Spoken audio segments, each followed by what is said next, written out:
जय श्री कृष्णा प्रिय भक्त गणों। 2024 में शरद पूर्णिमा कब है? पूर्णिमा की तिथि कब प्रारंभ हो रही है, कब समाप्त हो रही है, जानेंगे शुभ मुहूर्त के बारे में।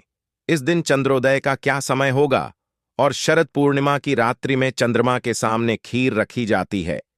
तो खीर रखने वाली रात्रि कौन सी होगी? खीर रखने का शुभ मुहूर्त क्या रहने वाले हैं? चंद्रमा के सामने खीर किस प्रकार से रखें? किस प्रकार से पूर्णिमा की पूजा अर्चना करनी है? किस दिन स्नान दान का कार्य किया जाएगा? किस दिन आपको व्रत को धारण करना है? किस दिन भगवान सत्यनारायण का पूजन किया जाएगा? और खास करके आश्विन पूर्णिमा तिथि के दिन क्या करना चाहिए, क्या नहीं करना चाहिए? तो संपूर्ण जानकारी आज की इस वीडियो में आपको दी जाएगी।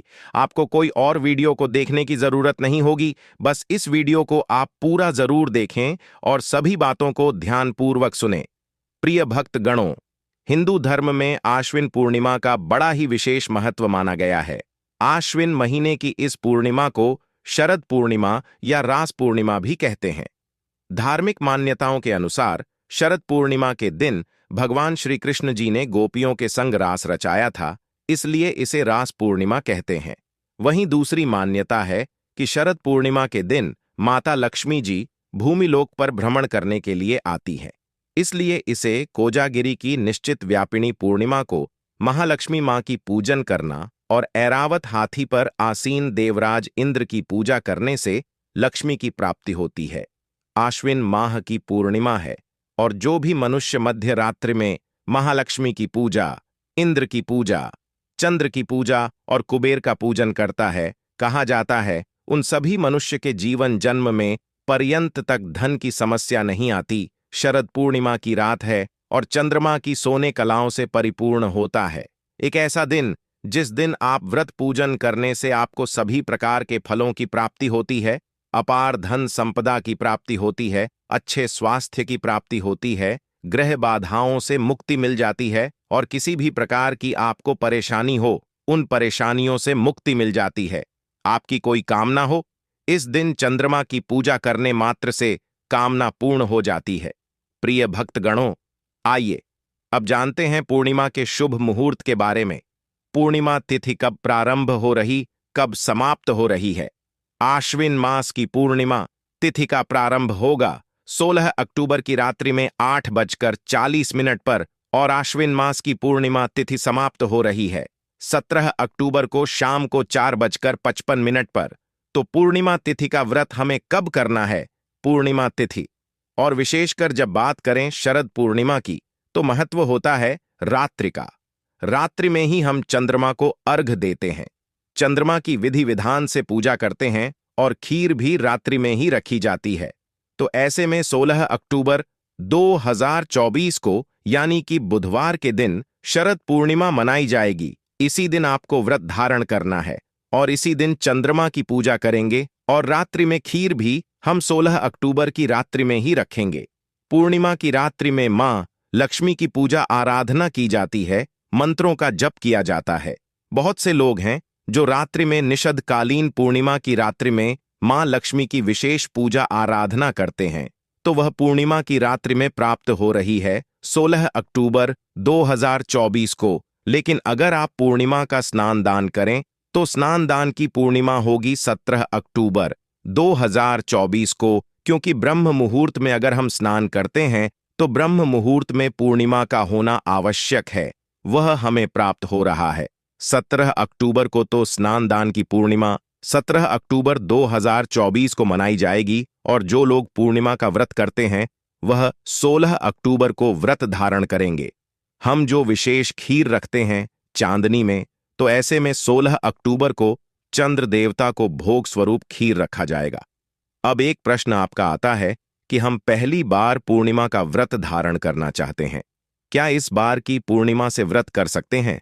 जी हां, बिल्कुल कर सकते हैं। शरद पूर्णिमा से आप व्रत प्रारंभ कर रहे हैं तो बहुत अच्छी बात होगी। अब बात करेंगे पूर्णिमा के दिन हम क्या करना चाहिए और क्या नहीं करना चाहिए। देखिए, पूर्णिमा के दिन जल्दी उठ जाइए, उठकर नित्य कर्मों से निवृत्त होकर स्नान कर लीजिए। जिन भक्तों को पूर्णिमा का व्रत धारण करना है 16 अक्टूबर को सुबह स्नान इत्यादि करके अपने व्रत का संकल्प लीजिए और पूरे दिन आपको व्रत रहना है। शाम के समय जब चंद्रोदय होता है तो चंद्रमा को अर्घ देते हैं और उसके बाद ही हम व्रत खोलते। अच्छे से समझ लीजिए, 16 अक्टूबर को सुबह से लेकर रात तक आपको व्रत करना है। 17 अक्टूबर को जो पूर्णिमा है, स्नान दान की पूर्णिमा है, तो शरद पूर्णिमा के दिन विशेष रूप से आपको ध्यान रखना है।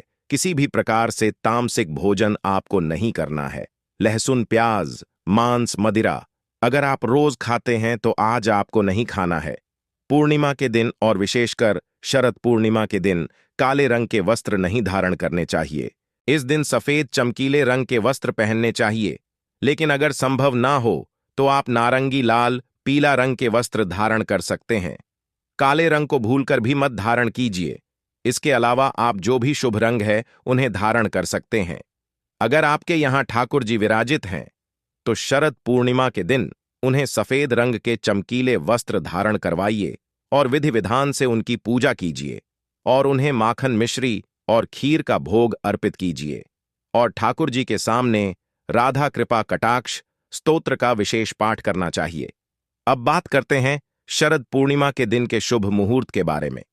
तो देखिए भक्तगणों, इस दिन सूर्योदय काल का समय सुबह 6:20 पर और सूर्यास्त का समय रहेगा शाम को 5:55 पर। पूर्णिमा के दिन ब्रह्म मुहूर्त में स्नान करने का विधान है, तो ब्रह्म मुहूर्त का समय रहेगा सुबह 4:50 से 5:35 तक। अच्छा ब्रह्म मुहूर्त 17 अक्टूबर का है। यह 17 अक्टूबर को इसी शुभ मुहूर्त में आपको स्नान करना है। ठीक है, वैसे 16 अक्टूबर को भी ब्रह्म मुहूर्त का यही समय रहेगा। तो जो भक्त व्रत करते हैं तो 16 अक्टूबर को भी इसी शुभ मुहूर्त में आपको सुबह उठकर स्नान करना है। और जिन भक्तों के कार्तिक मास के स्नान प्रारंभ हो रहे हैं, 17 अक्टूबर से कार्तिक स्नान प्रारंभ होगा, तो 17 अक्टूबर को ब्रह्म मुहूर्त का समय लिखकर करके रखें। इसी शुभ मुहूर्त पर आपको स्नान करना है और भगवान विष्णु की पूजा आराधना करनी है। अब जानते हैं कि 16 अक्टूबर को चंद्रोदय का शुभ मुहूर्त क्या है। लिखित चंद्रोदय का समय होगा शाम को 5:05 से। लेकिन जो भक्त व्रत धारण करते हैं पूर्णिमा का, तो 8:40 के बाद जो पूर्णिमा प्रारंभ होगी, तो 8:40 पर आप पूर्णिमा का चंद्रमा को अर्घ्य दे सकते हैं, क्योंकि पूर्णिमा के चंद्रमा की पूजा विशेष रूप से की जाती है। तो 16 अक्टूबर की रात्रि में 8:40 के बाद आप विधि विधान से चंद्रमा की पूजा कर सकते हैं। ठीक बात। और जो खीर रखी जाती है वह भी 8:40 के बाद ही रखना सर्वोत्तम माना जाएगा। और अब जानते हैं कि शरद पूर्णिमा को खीर किस प्रकार से बनाई जाती है। सबसे पहली बात तो चंद्रमा की रात्रि है, तो इस रात्रि में आपको कच्चे दूध से चंद्रदेव को अर्घ्य जरूर देना चाहिए। कच्चे दूध में थोड़े से चावल सहित सफेद फूल और मिश्री मिलाकर के अर्घ दीजिए और अर्घ देते समय ओम सोमाय नमः इस मंत्र का पाठ करना चाहिए। अर्घ देने के बाद चंद्रदेव को दीपक दिखाकर दक्षिणा भी करनी चाहिए। उनको प्रणाम भी करें। गायत्री मंत्र का भी पाठ कर सकते, वहीं बैठ करके जप तप कर सकते हैं। और रात को चंद्रमा विशेष करके अमृत वर्षा करता है, और इस रात्रि में जो भी मनुष्य चांदी के बर्तन में खीर बना करके चांदनी रात में रखता है वह महाकौशल बन जाती है। शाम के समय चंद्र उदय हो जाए, इसके बाद गाय का दूध और अरवा चावल से खीर बनानी चाहिए। मतलब इस दिन गाय के दूध से ही खीर बनाई जाती है और चीनी नहीं डालते हैं, सिर्फ दूध और चावल की खीर बनती है। घर की रसोई को अच्छी तरह से शुद्ध करके, साफ करके और खीर बनाई जाती है। और खीर बनाकर एक कांच के या फिर चांदी के पात्र में करके रात्रि के दूसरे पहर में खीर को चांदी के पात्र में डालकर उसे चंद्रमा की रोशनी में रखना चाहिए। सावधानी पूर्वक रखना चाहिए। ऐसा ना हो कि बिल्ली मुंह मार जाए, कीड़े मकोड़े लग जाएं, चींटियां लग जाएं। आपको किसी नई छलनी से, जो आटा छानने वाली छलनी होती है, उसे ढक करके रख सकते हैं ताकि चंद्रमा की रोशनी उस खीर पर पड़े। और ध्यान रखें, सावधानी पूर्वक किसी भारी चीज से या कोई ऐसी जगह रखें जहां पर जानवर मुंह ना करें, और थोड़ी सी हल्दी की लाइनिंग दे दीजिए ताकि चींटियां उसमें ना जाएं। इस प्रकार से आपको रात भर रखना चाहिए। रात भर खीर चंद्रमा की रोशनी में ही रखना है। बाद ब्रह्म मुहूर्त में उठ जाइए, उठकर स्नान कर लीजिए और स्नान करने के बाद आपको खीर उठाना है और भगवान की पूजा कीजिए। माता लक्ष्मी की पूजा कीजिए विधि विधान से, और आपके घर के मंदिर में जो भी देवी देवता विराजित हैं सबको खीर का प्रसाद अर्पित कीजिए। इसके बाद प्रसाद स्वरूप में परिवार के सभी सदस्य इस खीर को ग्रहण कर सकते हैं। अब आप चाहे तो सुबह के समय थोड़ी सी मिश्री मिला सकते हैं। ठीक है, मतलब जो धागे वाली मिश्री होती है वही मिलाकर आपको खीर ग्रहण करना है। इस खीर को खाने के बड़े सारे फायदे हैं। कहा जाता है कि इस चीज को जो भी कोई खाता है, माता लक्ष्मी की विशेष कृपा उसे स्वतः ही प्राप्त हो जाती है। आर्थिक समस्याओं से मुक्ति मिल जाती है, मानसिक परेशानियों से मुक्ति मिल जाती है, और किसी भी प्रकार की, मतलब शरीर की कोई भी पीड़ा हो तो वह भी दूर हो जाती है। इसलिए शरद पूर्णिमा की रात्रि में जो खीर होती है यह बहुत महत्वपूर्ण मानी जाती है। चंद्रमा के देवता शिव जी को भी माना गया है, इसलिए इस दिन आपको भोलेनाथ का भी दूध से अभिषेक करना चाहिए और सफेद तिल चढ़ाने चाहिए। शरद पूनम की रात है, कोजागिरी कौन जाग रहा है और कौन जाग करके माता लक्ष्मी की आराधना कर रहा है। माता लक्ष्मी का साक्षात प्राकट्य होता है। इस रात्रि को और कहा जाता है, इस रात को जो भी मनुष्य लक्ष्मी पूजन करता है, जैसे दिवाली की रात को आप लक्ष्मी पूजन करते हैं, इतनी बड़ी ना कर सके तो 16 दीप जला करके इस दिन आपको लक्ष्मी पूजन जरूर करना चाहिए। हो सके तो त्रिदेवी की पूजा यानी लक्ष्मी, सरस्वती और दुर्गा, इनकी मूर्तियां स्थापित कर सकते। लेकिन ध्यान रखना है आपको मध्य रात्रि में यानी कि 9:10 के बाद ही यह पूजा करनी चाहिए। एक मिट्टी का कलश ले लीजिए, लाल चुनरी से इस कलश को ढक देना चाहिए और वहां पर माता की फोटो या मूर्तियां स्थापित कीजिए। आपके पास राधा कृष्ण की फोटो या मूर्ति है तो वह भी रख सकते। इंद्र भगवान का चित्र वह भी रखते हैं। कुबेर यंत्र हो, चंद्र यंत्र हो, यह सभी चीजें आपको रखनी चाहिए। जो भी लक्ष्मी कारक चीजें हैं, आपके पास हत्था जोड़ी है, सियार सिंह की है, श्रीयंत्र है, लक्ष्मी केडियाल हैं, उसको आप लक्ष्मी कारक चीजें जो सिद्ध करके आपने रखी हुई है उसको आप स्थापित कर सकते हैं। और सभी देवियों का श्रृंगार कीजिए और हरे धागे में 6 गुड़हल के फूल जो लाल फूल होते हैं देवी मां को चाहें, अगर हो सके तो गुलाब ले लीजिए। इसकी माला आपको त्रिदेवी पर चढ़ाना चाहिए और इस दिन कुमकुम तो चढ़ाया ही जाता है मां को। लेकिन अगर लाल चंदन आपके पास हो या चंदन में केसर घिस करके आप मां को चढ़ा सकते हैं तो यह सबसे सर्वश्रेष्ठ होता है। जो भी चंदन छाड़ आएंगे थोड़ा ज्यादा चंदन घिस के रखे, एक कटोरी में भरकर रख लें, क्योंकि इससे हम बाद में उपाय भी करेंगे। और पीला चंदन इस दिन चढ़ाया जाए। अबीर गुलाल है वह चढ़ाई है। चांदनी के फूल है वह चढ़ाए। मावे की बर्फी का भोग लगाया जाता है। मां को सफेद वस्त्र धारण कराए जाते हैं। मिश्री हो, मलाई हो, माखन मिश्री जैसा होता है वह विष्णु भगवान और देवी को इस दिन चढ़ाना चाहिए। और मखाने की खीर भी बना सकते हैं, वह भी अच्छा होता है। 9 धान नवधान जिसको कहते हैं 9 प्रकार के धान की खिचड़ी भी इस दिन बनाई जाती है और दही के साथ भोग लगाया जाता है। अंगूर का फलाहार चढ़ा सकते हैं। ये सभी चीजें इस दिन भोग विशेष रूप से लगाई जाती हैं। पान के पत्ते पर आपको 12 बार लिखना चाहिए, वह चढ़ाना चाहिए। एक पालक का गुच्छा हो तो वह चढ़ा सकते हैं। और एक बड़े मिट्टी के दिए में गाय के घी में केसर मिलाकर के आप चाहे तो 16 मुखी दिया जलाएं, या फिर छोटे छोटे 16 दिए आप चारों तरफ दिशाओं में मुख करके आप जला सकते हैं। चंदन की ही धूप जलानी चाहिए और थोड़ी सी साबुत हल्दी अगर वह तो आपको चढ़ाना चाहिए। और साबुत धनिया जो होता है, बिना पिसा हुआ धनिया, थोड़ा सा एक कटोरी में चढ़ाना चाहिए।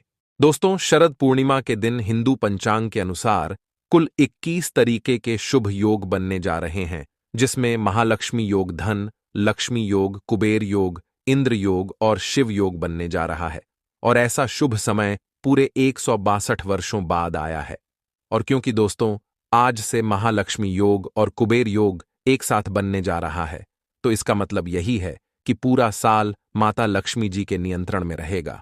और अगर आप शरद पूर्णिमा के दिन तंत्र शास्त्र के अनुसार घर की तुलसी में यह एक गुप्त चीज सही मुहूर्त पर विधि विधान से बांध देंगे, जिसके बारे में आज के इस वीडियो में हम आपको बताने जा रहे हैं, तो दोस्तों सिर्फ इतना ही करने भर से आज आपको माता लक्ष्मी जी का वह वरदान और वह आशीर्वाद मिल जाएगा, जिसके बाद न केवल आपकी जन्म जन्मांतर की गरीबी, परेशानी, कष्ट और समस्याएं तुरंत के तुरंत खत्म हो जाएंगी, नष्ट हो जाएंगी, बल्कि इस छोटे से उपाय को करने के बाद माता लक्ष्मी जी की वह कृपा आज आपको मिलेगी, जिसके बाद पूरे साल आपके ऊपर धन की वर्षा होगी। पूरे साल आपके जीवन में धन का आगमन इस प्रकार से बना रहेगा, जिसके बाद धन संबंधित परेशानियों का सामना आपको पूरे साल नहीं करना पड़ेगा। दोस्तों, यह एक ऐसा उपाय है जो शरद पूर्णिमा के दिन किया जाए तो शास्त्रों के अनुसार माता लक्ष्मी जी की कृपा एक व्यक्ति पर पूरे साल बनी रहती है। और दोस्तों, आपकी जानकारी के लिए बता दें, बहुत से करोड़पति व्यक्ति इस उपाय को शरद पूर्णिमा के दिन पर जरूर करते हैं। दोस्तों, बस आपको भी यह उपाय तंत्र शास्त्र के अनुसार सही मुहूर्त पर विधि विधान से उस प्रकार से करना है जैसा आज की इस वीडियो में हम आपको बताने जा रहे हैं। और आप खुद देखेंगे, इस उपाय को करने के बाद आपके जीवन में एक चमत्कारी और सकारात्मक बदलाव आएगा और साक्षात आपको माता लक्ष्मी जी का आशीर्वाद, वरदान प्राप्त होगा। दोस्तों, आगे बढ़ने से पहले वीडियो को लाइक जरूर कर दीजिएगा और दोस्तों के बीच इसे शेयर कर दीजिएगा। दोस्तों, कमेंट बॉक्स में लिख दे जय मां तुलसी, जय माता लक्ष्मी। मां तुलसी के लिए एक लाइक तो बनता है और मां की कृपा सदैव आपके परिवार पर बनी रहे। दोस्तों, पंचांग के अनुसार इस साल की शरद पूर्णिमा हिंदू पंचांग के अनुसार आश्विन माह की पूर्णिमा तिथि 16 अक्टूबर दिन बुधवार को रात्रि 8:40 पर शुरू होगी। वहीं इस तिथि का समापन अगले दिन यानी 17 अक्टूबर को शाम को 4:55 पर होगा। पंचांग को देखते हुए शरद पूर्णिमा का पर्व 16 अक्टूबर 2024 को मनाया जाएगा। दोस्तों, तुलसी का पौधा तो प्रत्येक हिंदू घर में होता है, लेकिन बहुत कम लोग तुलसी के संबंध में शास्त्रों में बताए गए महत्वपूर्ण नियम नहीं जानते। तुलसी की पूजा कैसे करनी चाहिए, तुलसी को जल कैसे देना चाहिए, तुलसी के पास कौन सी वस्तुएं शुभ होती हैं, आदि कई महत्वपूर्ण नियमों का पालन करना आवश्यक होता है। इसके अलावा अगर जो आप लोग तुलसी के नीचे यह एक चीज बांध देते हैं तो आपको मां तुलसी का ढेर सारा आशीर्वाद मिलता है और आपके घर में मां लक्ष्मी जी सदैव ही निवास करती हैं। दोस्तों, तुलसी का पौधा घर में होना परिवार के प्रत्येक सदस्य के लिए लाभकारी होता है। यह पौधा हर प्रकार से उपयोगी होता है। पुराणों के अनुसार तुलसी में देवी लक्ष्मी जी का वास होता है और नियमित रूप से इस पौधे की पूजा करने से लाभ भी अवश्य मिलता है। लेकिन यदि आप तुलसी को घर में रखने के साथ ही उसके नीचे यह एक चीज बांध देते हैं तो आपको तुलसी लगाने का कई गुना अधिक फल प्राप्त होता है, क्योंकि इस एक चीज के बिना तुलसी अधूरी मानी जाती है। यह चीज तुलसी को संपूर्ण बनाती है। वेद पुराण में इसके बारे में विस्तार पूर्वक बताया गया है।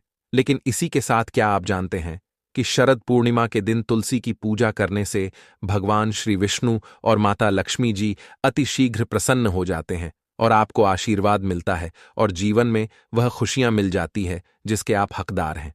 दोस्तों, भारत ही नहीं बल्कि संसार के लगभग अधिकांश देशों में तुलसी को बहुत ही पवित्र की दृष्टि से देखा जाता है।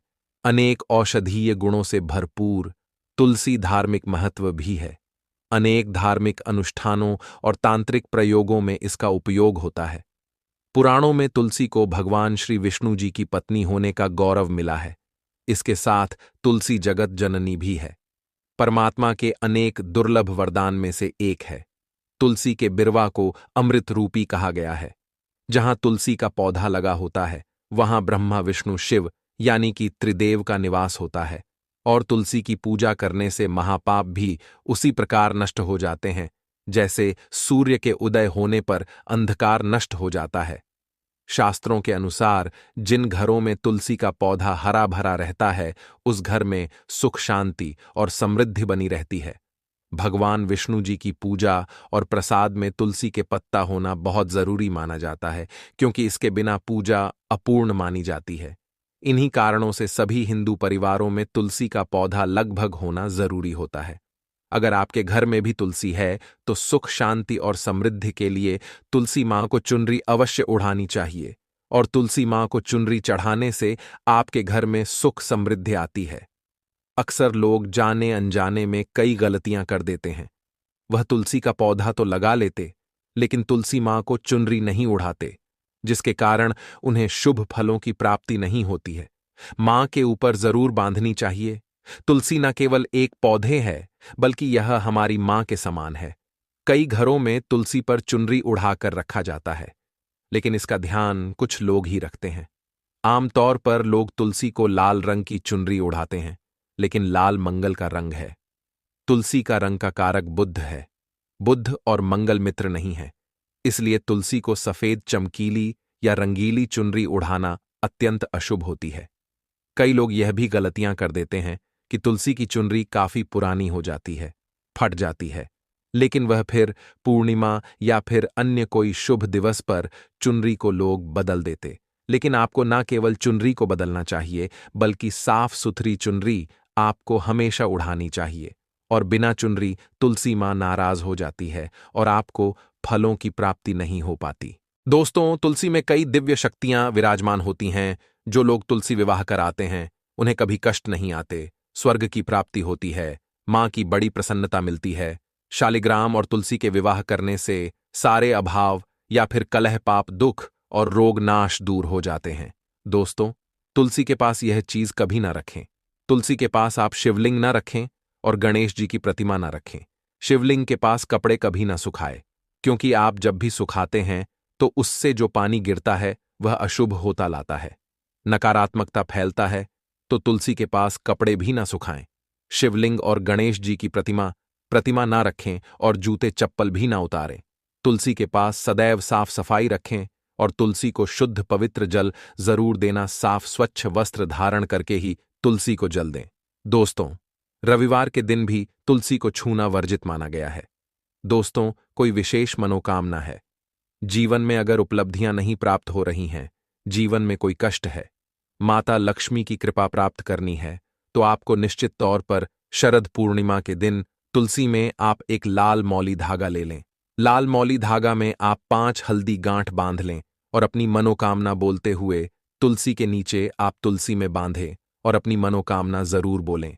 जो भी मनोकामना हो, नौकरी को लेकर हो, व्यापार को लेकर हो, संतान को लेकर हो, विवाह को लेकर हो, यानी एक लाल मौली धागा लेना है। लाल मौली धागे में 5 हल्दी की गांठ बांधकर और जाकर तुलसी में आपको नीचे बांध देना है। रातों रात करोड़पति बन जाओगे, हर मनोकामना पूरी हो जाए और 1 महीने के अंदर ही आपकी इच्छाएं भी पूरी हो जाएंगी। माता लक्ष्मी की कृपा बरसेगी, कभी भी धन की कमी नहीं होगी। दोस्तों, वैसे तो आप शरद पूर्णिमा के दिन आप एक लाल मौली धागा आप अपनी मनोकामना बोलते हुए ऐसे भी आप बांध सकते हैं। लाल मौली धागा बांधने से विशेष उपलब्धियां प्राप्त होती हैं, माता लक्ष्मी की कृपा बरसती है, घर से दुख दर्द तकलीफ और कष्टों का नाश हो जाता है। तो आप माता तुलसी के पास एक लाल मौली धागा जरूर बांध दें। अपनी मनोकामना बोलते हुए इससे विशेष लाभ होगा। और साथ ही साथ कोई विशेष मनोकामना, धन प्राप्ति का मनोकामना है, या फिर आप चाहते कि घर में सुख समृद्धि हमेशा बनी रहे, तो आप लाल मौली धागा नहीं है, आप तुलसी के नीचे एक लाल चुनरी ही बांध दें। कोशिश करें लाल मौली धागा मिल जाए तो जरूर बांध दें, नहीं तो आप एक चुनरी जरूर, इससे भी आपको शेष लाभ हो। तो दोस्तों, आइए अब जानते हैं तुलसी की जड़ की मिट्टी के चमत्कारी उपाय। दोस्तों, तुलसी न केवल एक पौधा है, बल्कि तुलसी देवी है। सनातन धर्म में तुलसी गाय और पवित्र नदी को मां का दर्जा दिया जाता है। जैसे कि गंगा मां कहा जाता है, गाय को गौ माता कहा जाता है, उसी तरह तुलसी को तुलसी मैया कहा जाता है। तुलसी के हर पत्ते में साक्षात भगवान विष्णु का वास समझा जाता है। इस धरा पर जो भी देवता मानव रूप में वितरित हुए, उनमें से हर एक ने तुलसी की पूजा जरूर की है। जिस घर में इसका वास होता है, वहां आध्यात्मिक उन्नति के साथ सुख शांति और आर्थिक समृद्धि स्वतः ही आती है। प्रतिदिन सुबह तुलसी के दर्शन करने मात्र से आप देखेंगे कि आपका पूरा दिन अच्छे से गुजरता है। जब भी आप सोकर सुबह उठे, तब आप अपने चेहरे को देखने के बजाय तुलसी के पौधे को जरूर देख लें। सुबह शाम तुलसी की पूजा करने से हर पाप नष्ट हो जाता है। तुलसी के पौधे में लगी मिट्टी में समस्त तीर्थों का वास समझा जाता है। तुलसी की जड़ में माता लक्ष्मी का वास समझा जाता है। इसके हर हिस्से में भगवान कृष्ण का वास समझा जाता है। दोस्तों, मंजरी में बजरंग बली का भाग समझा जाता है और भगवान विष्णु, कृष्ण, प्रभु श्री राम और हनुमान जी को बिना तुलसी पत्ते के भोग नहीं चढ़ाया जाता है। और ऐसा भोग वे स्वीकार नहीं करते जिसमें तुलसी ना हो। दोस्तों, वास्तुशास्त्र में कहा जाता है कि जिस घर में तुलसी का पौधा लगा हो उस घर में कभी भी किसी भी तरह के रोग नहीं आते, और अगर इसे सही दिशा में रखा जाए और नित्य इसका पूजन किया जाए तो उस घर में वास्तु दोष उत्पन्न नहीं होता। और यह भी समझा जाता है कि घर में किसी भी तरह की अनबन होने से पहले तुलसी का पौधा सोख लेता है, अर्थात तुलसी का पौधा उस बला को अपने ऊपर लेता है और आपको माता की तरह सुरक्षा प्रदान करता है। खुद बलिदान देकर हम सभी की रक्षा करता है। इसीलिए हमें अपने घर में तुलसी का पौधा जरूर लगाना चाहिए। दोस्तों, तुलसी का पौधे हमें शुद्ध ऑक्सीजन देने के साथ साथ अनेक तरह के चमत्कारी लाभ भी प्रदान करता है, जिसके बारे में आज हम बताएंगे। दोस्तों, इस धरती के पौधे की वनस्पतियों से कई आध्यात्मिक बातें जुड़ी हुई हैं। इनको पूजनीय समझा गया है और इनमें देवी देवताओं का वास समझा गया है। दोस्तों, तुलसी के पौधे की पद्मा पुराण, ब्रह्म व भरत पुराण, स्कंद पुराण, भविष्य पुराण और गरुड़ पुराण में तुलसी के पौधे की कई विशेषताएं बताई गई हैं। प्रचलित कथा के अनुसार समुद्र मंथन के समय जो अमृत धरती पर छलका, उसी से तुलसी की उत्पत्ति हुई और ब्रह्मदेव ने उसे भगवान विष्णु को सौंपा दिया था। दोस्तों, तुलसी हर हिंदू के घर में आंगन में जरूर होती है। आप इसे रोज देखते होंगे, परंतु हम दावे के साथ कह सकते हैं कि तुलसी से मिलने वाले इन फायदों के बारे में आप शायद ही जानते होंगे। इसके ऐसे जबरदस्त कारगर उपाय हम आज के वीडियो में बताने जा रहे हैं, जो शायद ही किसी से आपने सुने होंगे। और तुलसी के इन उपाय को करने से 24 घंटे आपकी किस्मत बदल जाएगी। दोस्तों, आपकी हर समस्या का तोड़ हरि मंत्र तंत्र की गांठ तुलसी के माध्यम से निकाल सकते हैं। फिर वह धन की कमी हो, नजर बांधा हो, शादी में आ रहे अर्चने हो, गृह दोष हो, कोई बीमारी हो, हर मर्ज की दवा है तुलसी। दोस्तों, माना जाता है कि अगर कोई व्यक्ति लगातार 1 महीने तक बजरंग बली को तुलसी के पत्ते लड्डू के साथ साथ या फिर किसी मिष्ठान के साथ चढ़ा दे, उसकी कोई भी मनोकामना हो जरूर पूर्ण हो जाती है। तुलसी की मंजरी उतारने से चल रही समस्याएं तत्काल दूर हो जाती हैं। कई लोग कर्जे के बोझ से परेशान हो जाते हैं। कुछ लोगों के बच्चों की शादी होने में अड़चन आती है, तो तुलसी की मंजरी उतारने से उनके जीवन में चल रही सभी समस्याएं तुरंत ही दूर हो जाती हैं। जिस व्यक्ति के जीवन में समस्या है उसे ही मंजूरी उतारने के लिए बोले। तुलसी के पौधे में अनेक चमत्कारी गुण पाए जाते हैं। इसकी जड़ की थो डीसी मिट्टी, तुलसी के गिरे हुए सूखे पत्ते और थोड़ी सी मंजरी, इन तीनों को नहाने के पानी में डालकर आप स्नान करते हैं तो आपके जीवन में लगे सारे दोष समाप्त हो जाते हैं। ऐसे दोष रहित व्यक्ति जीवन में आगे बढ़ते हैं। अगर आपको जीवन में आगे बढ़ने में कोई परेशानी आ रही है, कठिनाइयां आ रही हैं, लगता है कि सब कुछ रुक सा गया है, तो इन्हें नहाने के पानी में ढालक नहाए। तुलसी की जड़ की मिट्टी बहुत प्रभावी होती है। नहाने के पानी में केवल इस मिट्टी को डालकर स्नान करेंगे, तब भी आपके जीवन से बहुत सारे दोष समाप्त हो जाएंगे।